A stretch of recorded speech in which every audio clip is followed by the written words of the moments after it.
Hey, everybody, welcome back to your Inside Track to Success.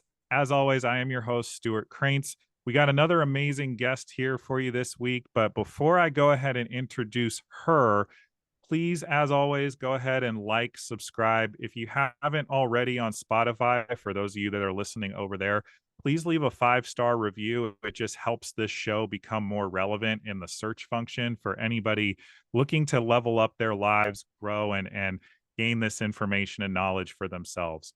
So, today's guest for y'all is somebody that is an entrepreneur, coach, and I think just an overall awesome person. She's somebody that had been orbiting in my network for a very long time, and I've finally gotten the opportunity to meet her directly. And after connecting with her, I knew we had to have her on the show. So I wanted to introduce Jennah Lear to the show. Thank you for being here, Jennah. Yeah, thanks for having me. I'm grateful. I'm super grateful and excited too. Well, we're grateful to have you. And I would love for you to maybe kick this off. You are somebody who is a coach, is an entrepreneur. How did this become the track for your personal career? And basically, why is it what you do with your time? Yeah. How and why? Sometimes also I've been in my business about 8 years now. Mhm. And I have moments like these where I'm asked, like, how did you end up on this path? It's kind of like, wait, let me take a step back and think about it. Circa 2015 is really kind of when it all began. And I come from corporate. I'm a graphic designer by trade, and I really was having some difficulty finding my path in my career. I would watch all of my colleagues who I graduated with go off and find these jobs and be like, I'm so happy, I'm so excited. I love the work I do. And for me, that just wasn't my path. And I was like, what am I doing wrong? Like what's just like not clicking for me here? So, I worked advertising, marketing departments, always say it was like the back corner of the cube farm, if you will. And yeah, I just got to this point where I realized I'm a very hard worker. I learned fast.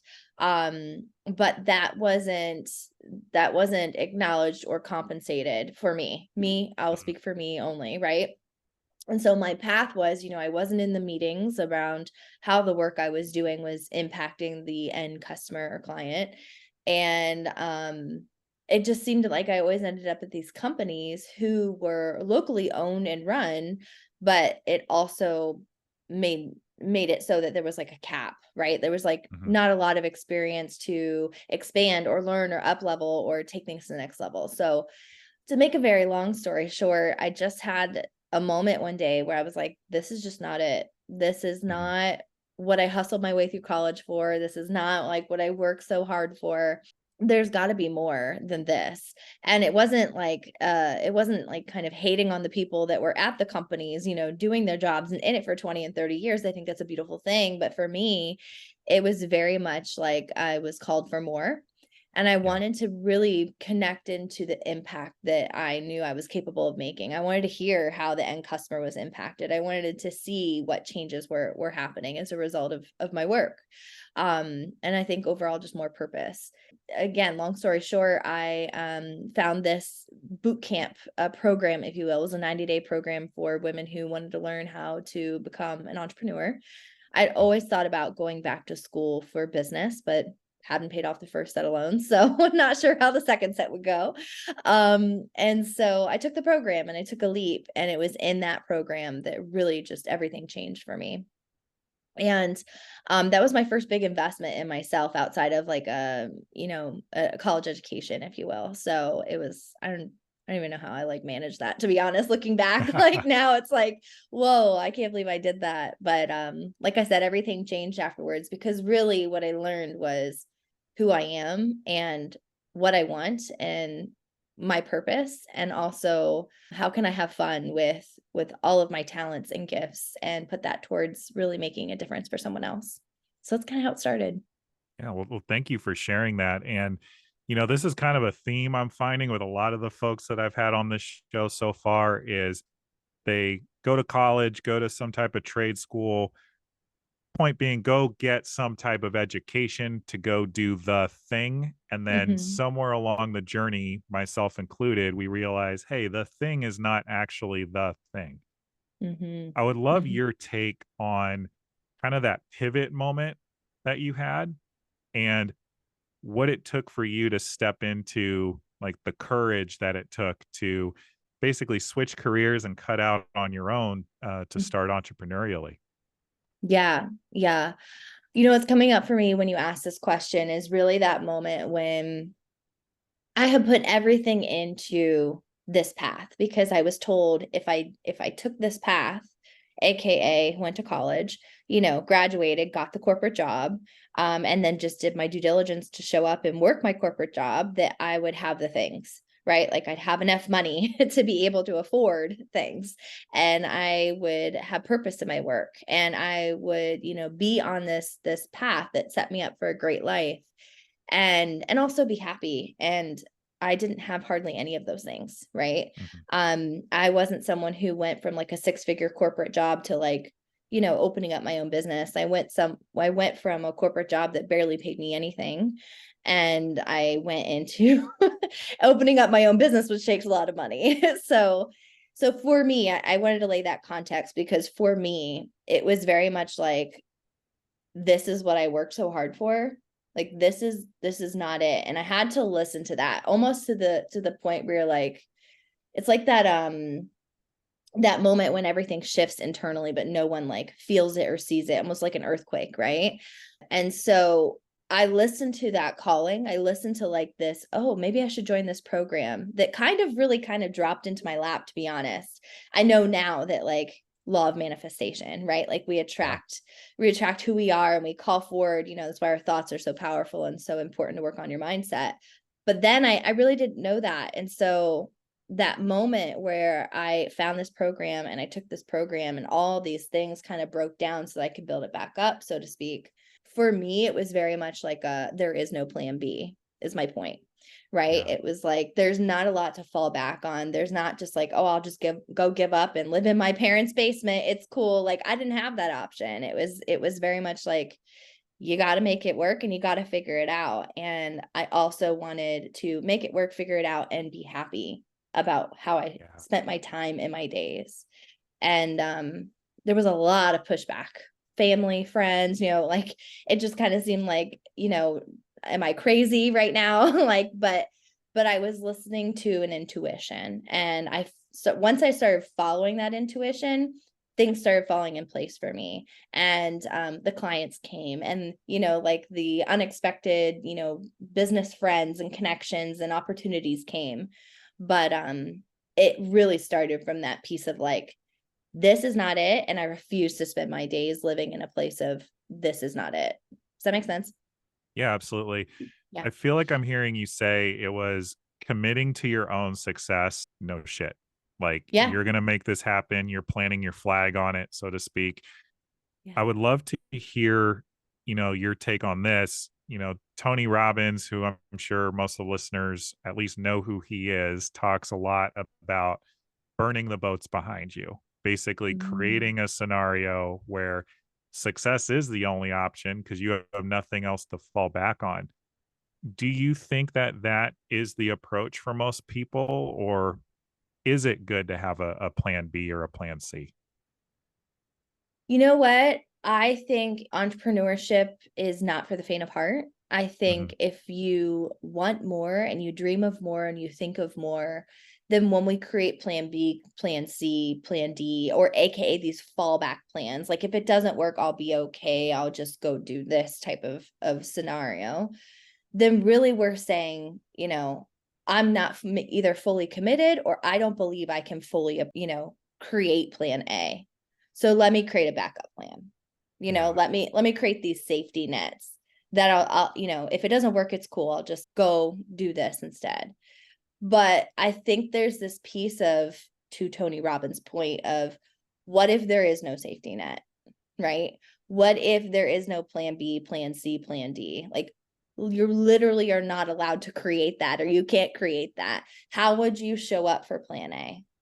I think that's Yeah. the difference is your commitment, your belief, and your trust in how you show up for plan A, because you believe plan A is what's meant for you, and you will figure it out and you will find a way, because there's always a way. There's always a way. But I think the gap is commitment. Yeah, I've heard that commitment and discipline are the distance between where we are now and what we want to create with our lives. Yeah. And, you spoke earlier about the law of attraction. Mhm. Is the commitment, the discipline, and you just said it so eloquently, and I just forgot the third word, but are those things what create the results, or is there anything that's missing from that puzzle in your experience? Yeah, something that I've really been leaning into the last couple years as things have shifted and I've pivoted, and it's a natural way of being for business owners and entrepreneurs, is attachment, Mhm. and what that looks like to be attached to the outcome, right? So, for example, if we want to, create six figures in our business, and we create this plan and how to get there, the the real key and the real trick is to not be attached to the path, right? It's to be in action, to show up in your leadership, to, when things, there's a fail, there's a bump, or there's a crater, like, figure it out, find a way. Doesn't mean you can't get to six figures. You can get to six figures if that's your goal in this example, right? But what attachment says is, if you can be unattached to how we get there, then what will happen is, I believe, in law of manifestation, the universe will provide for you, right? So you're saying, universe, I want six figures. The universe is saying, cool, I'm going to work on it and deliver it to you, but you got to be unattached, because I might, throw some opportunities or some roadblocks in your way that weren't in your plan.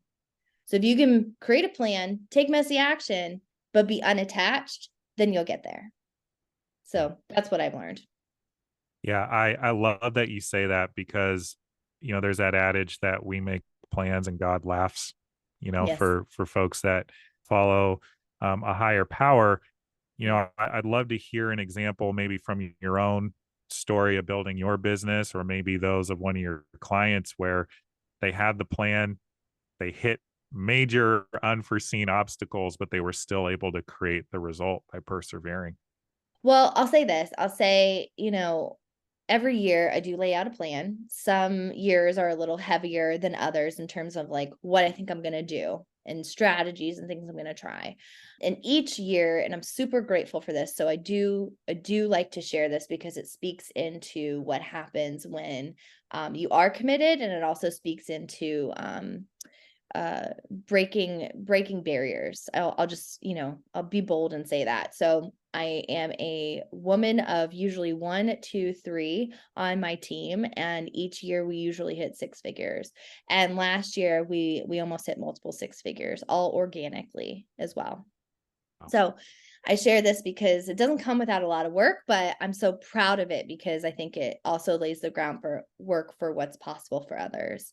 And so, coming off of last year in 2022 and all the things that we did, I mean, I hosted an in-person conference. I think I had my largest program, the largest number of people in my program to date. And we just did a lot of really cool things. We hosted like a fashion show. I'm not a fashion designer, guys. Like, like, we just got really creative. We had fun with it, and it resulted in a lot of successes. And for me, what happened was, and this is like getting really deep. So in 2023, I did plan a conference. It was hosted in March. It was amazing, but for me, something fell off. And I stayed committed to it, and I stayed connected to the plan. And afterwards, I was like, something's not right here. Like, it's not burnout. I kind of feel burnout, but it's not burnout, and I'm not depressed, but there's just something that's not working within my business.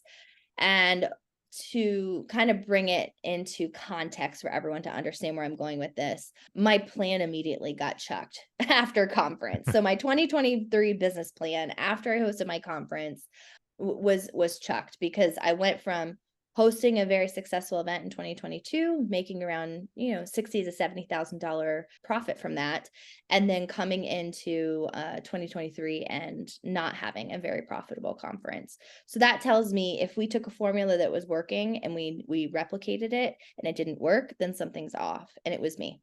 It was me that was off. And I think this speaks to the very human piece of everyone's journey, right? Like we can only produce and create so much. And I think that we can only take our clients and customers as far as we're willing to go. And I have done a lot of healing along my journey, a lot of mindset work, which is why I say my business is the best, self-development journey I've ever been on. And in that space, in this particular year, 2023, I've realized I couldn't work anymore. I couldn't push myself the same way that I had pushed myself before. And again, had a lot of fun doing all the things we did, created a lot of things, made massive impact, helped a lot of women entrepreneurs. But I realized after going through this big disconnection in 2023 that I'm just going to say it, I had been operating in survival mode most of my life, my adult life. And so what happens is when you hit these high highs and you realize you're operating in survival, at some point what goes up must come down, right? And I had these moments where I had told the universe, I wish to thrive. I wish to live a life where I can thrive and things come with ease. And I've created amazing results in survival mode, but that's not where I want to live. It's not where I want to exist. And so this year, I realized I was so disconnected from the deep pieces of me. And I asked God, the universe, please let me thrive. Please let me have a life that comes with ease, which is why I work so hard. And I was given exactly what I asked for. I couldn't work even though I, wanted to. I kept telling myself, but you're so capable, right? But my body was just like, no, you will not move. You will not move. And what happens when you operate in survival and you operate so high and then you finally stop, your body has this deep need for rest. It has this deep need to re-regulate your system. So to make a long story short, it was almost like a 7 to 8 month sabbatical that I did not plan in my business. Wow. It was everything I needed, everything I asked for. So much came out of it that I learned about myself and what I want for future me. But it also took a very big hit financially, mostly on my business. And I'm okay. We're fine. We're out, we're coming out the other side, really ramping things up with this new vision, this new light, this new way of being. But that is, the most prime example for me of something that I did not plan. And it's funny because Yeah. I asked for it, but here we are. We don't get to decide how God and universe delivers what we ask. Yeah, and it's funny, it is what you needed, it is what you were asking for, but it also came in the form that you weren't anticipating or Yeah. that you probably would not have chose. Is that fair to say? Oh, totally fair. Totally fair. Because I'm a doer, right? Like, Yeah. so, a lot of my identity is wrapped up in doing, and to have everything in your body, being, energy, spiritually, mentally, say you're not going to do and sit with this so that you can receive. Mhm. That was the hardest piece. Yes. So that's fair. Speaking into that though a little bit more, like knowing that you are a doer, clearly that you are results driven and that Mhm. you've built the business, you've supported these female entrepreneurs in creating amazing results in their businesses as well. What did it take from you personally to step into that place of surrender? And I know some people hear the word surrender and they freak out because of the way that word is connotated, but stepping into that trust, surrender, whatever word works for you to allow yourself to actually rest, knowing that you are such a doer. Yeah. Yeah, I love this question because that's exactly what it was. It was like I hit this moment where I couldn't operate the way that I have always operated. And so it was like I'll just skip to the end and say that it was like a recalibration. And the most easiest context is going from a PC to a Mac. You're like, it's a whole new operating system, right? You want to go from survival to living a life of ease and thrive, like whole new operating system, right? So Mhm. for me, what it took to surrender, I fought it. That's why it took so long. I Sure. fought it, like it took 7, 8 months because I was like, nope, I can do, nope, I'm capable, nope, what's wrong with me? And when I finally got to a point where nothing was working because I was still trying to do and be in this old way of being, I let go. And I will say what it took is me fighting it a little bit, and then me finally like just running out of energy to let go.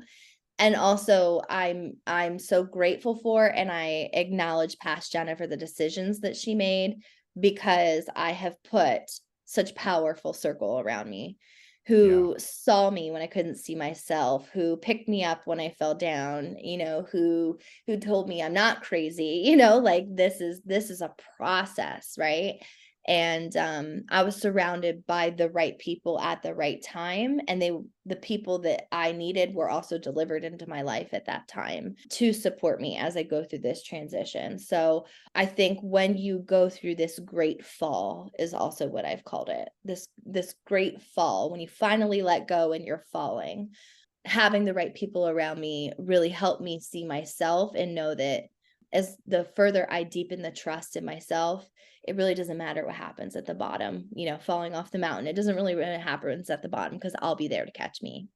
So that was really a process. Like I said, took a long time. So yes. I love that. And thank you for sharing just the eloquent way you put it, the great fall. Now that you are coming out the other side, maybe this is the great climb. What are you Yes. doing to prepare or support yourself? Maybe is the word. What are you doing to support yourself so that you don't have another great fall, or that if you do, it's much less impactful on your business, your goals, so on and so forth? What am I doing? Oh, such a number of things. So, okay, so I've deemed this era my Phoenix era. And so I kind of think with these analogies, it's like, I think there's always going to come, rising in your business is always going to come with work. But instead of climbing the mountain, I'm like embracing like this, like, let's just fly up towards the mountain, the top of the mountain, right? Like, if we're I love putting that. into context. Yeah. So how does it come with ease? Like, how can it be easy? How can it come with ease? That's the question or questions I'm asking myself. So coming out the other side, I've realized, well, one, me first. I'm always keeping an eye on how do I feel? How's my time or my energy being spent right now? Am I taking care of me? And I'm not talking about manicures and pedicures, which I do love, but I'm talking about, is my schedule too full this week? Because what happens when my schedule's too full, it turns into the snowball effect. And then at the end, I end up resenting, and here we go. We're back in the same systems, right? So that's one, making sure I come first so that I can serve at my highest in all the ways. The second thing is I've restructured my business. So I'm in a restructure. And it's interesting when I explain this to people, they're like, well, so are you gonna like shut down your business and start a new business, or do you not feel connected to your work? And I feel more connected to my work, the same work, more than anything. It's just the way that I deliver that work, so that structure works for me and what I want and future vision of Jennah and my company, and it also works for my clients. It gets to be a win-win. So that's really what I'm leaning into in this next phase, is making sure things are structured for me to win, for my clients to win, and to also set the tone that we're rewriting this whole hustle mantra on what it looks like to work hard and reap the benefits and also take care of you. I love that. Yeah. Yeah. Rewriting the hustle mantra is probably the story of my adult life if I'm Mhm. just going to own it. Like, I bill myself as a mindset coach. I support people in creating the results, reaching their goals, and I find more often than not that I end up working with people doing something similar, which is looking at how they're being, how they're showing up, and how are they taking care of themselves along the way. And I feel like more often than not, part of self care for people is just acknowledging all the good that you're doing. Like, even Mhm. if you don't Yeah. hit the exact goal, like, who did you impact along the way? Like, what difference did you make in somebody's life for the effort of you striving for your own greatness? And Yeah. I'm curious, just looking back, like, what are maybe the things that you're the most proud of, whether it's coming out of your great fall or, just over your business as a whole? Oh, that's a hard question because there's so much. Like I look back and to your previous point, like who I became along this journey is the thing I'm most proud of. I'll say that. If I had to pick one, it's who I became. Because I think I said this on stage actually last year, towards the end of the year. I had a moment where I felt that I was coming home to myself. Like I am the woman of my Wow. dreams. I love that. And it feels so humbling to speak that out loud. And and I don't think I dreamed it exactly this way, but there's so much that I've created as a result of going there, being willing to be vulnerable, being willing to let go, being willing to be cracked open, being willing to be triggered, being willing to be wrong, being willing to fail, and being willing to just take up space and be bold and loud and speak my message and not be sorry about it, right? And really just being willing. So that's probably what I'm most proud of. All the things that I've created. And I think the piece that comes from all the things I've created is that when women entrepreneurs come back to me and say thank you, that's probably also in my top 3, because I know that my work has impacted, and that's what I care about most. Money is great, awards are great, Mm. all of these other things, but when someone can say, because you were bold enough to go there, it showed me that I could go there. And as a result, I've created XYZ. And that's why I do my job. I love that. I'm getting goosebumps just listening to you share all that.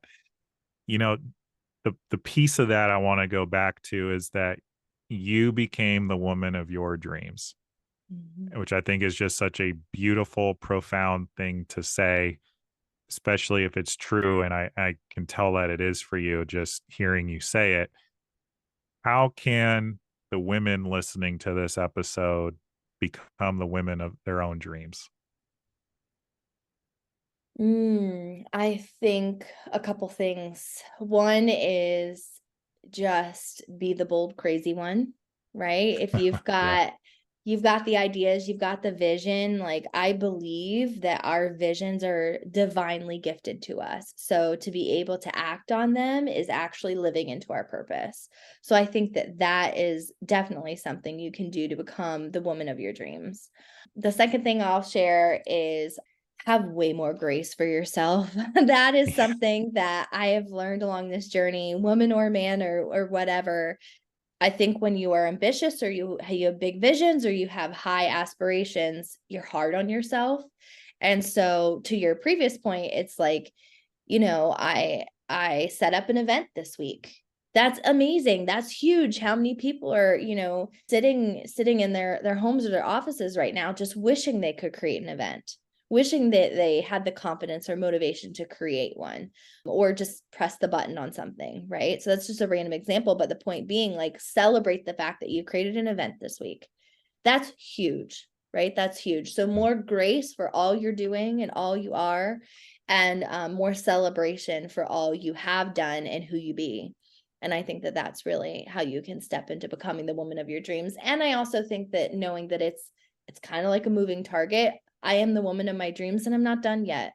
I'm going to continue to evolve, right? My identity shifts all the time as an entrepreneur. And so learning to have grace for yourself as your identity continues to shift, and the people around you might be like, who are you these days? And you're like, well, I'm the woman of my dreams, right? Mhm. Because you're not going to be the same person you are 3, 6, 12 months ago. And that's the point when you're in this space of continuous growth.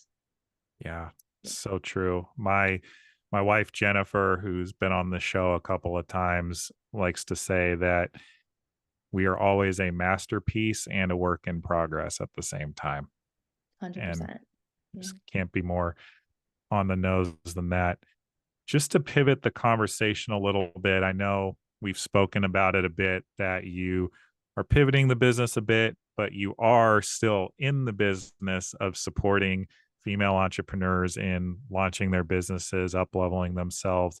What are you working on currently that, ladies can get in on to begin working with you directly? Yeah, yeah. So I'll say that because I don't think I've actually spoken to it. So I'll just say real quick, branding is my wheelhouse. I love the power of creating what happens when you create your brand and really lean into it and speak your brand and your message out into the world, and what you attract to your business as a result. And that's still very much the work that I do. And one of the new things that have come out of this shift and this growth, we'll call it, is I'm just going to go right in and say it. So I'm actually partnering with a business friend who we've seen each other through everything because we've grown our businesses parallel to each other for so long. And we're partnering up, and we're really on this mission to help women entrepreneurs who want to trust the messages and trust the trainings and trust the resources from people who've done it. And there's a lot of messages out in the online world and a lot of really beautiful things that are out there, but sometimes you just don't know if you don't know. And so who do you go to? Who do you trust when it comes to what is the next best step that I take? So we're creating a membership for women entrepreneurs, a one-stop shop, if you will, to building your business and really doing it in community, because we believe in the power of community and what happens when women gather and truly support each other. So I'm super excited for that. And that's called One Bold Move. Yeah. Yeah, and folks, the lady she is partnering with is my friend Val Cap. She has been on this show as well, back on episode 9, I believe, which is Yeah.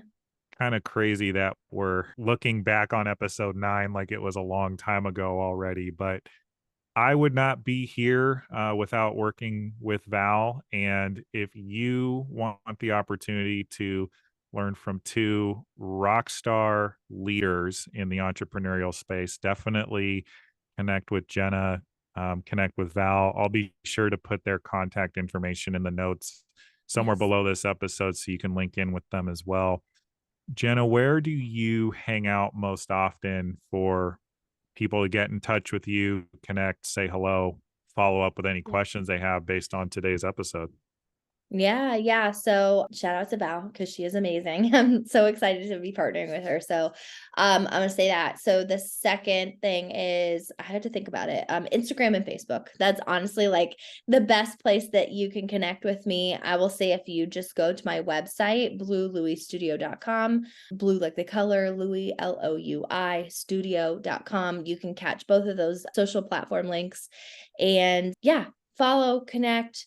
I love actually having the conversation. The point of a social media platform is to be social. So, let's talk. What's up with your business? What are you working on? And how can we do this together and really just lean into creating our biggest and most bold dreams and visions?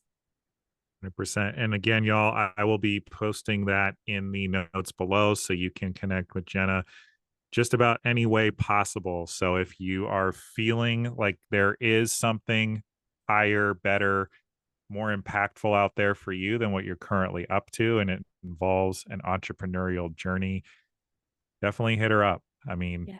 it's one thing to think and plan and listen to podcasts and read books. It's another thing to take strong, committed action, which I encourage Yes. anybody listening to this to do. So, Jen, I know we only got a few minutes left. What final words would you have for somebody who is on the fence, has the goal, has the dream, maybe just a little bit afraid to jump in the deep end of the pool? Yeah.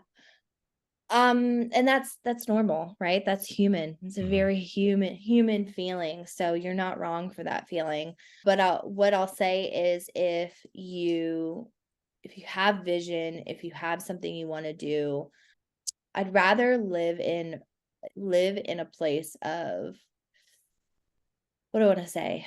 There's that saying, okay, I butcher sayings, but there's that saying where you'd rather, take action and then, figure it out versus live in regret.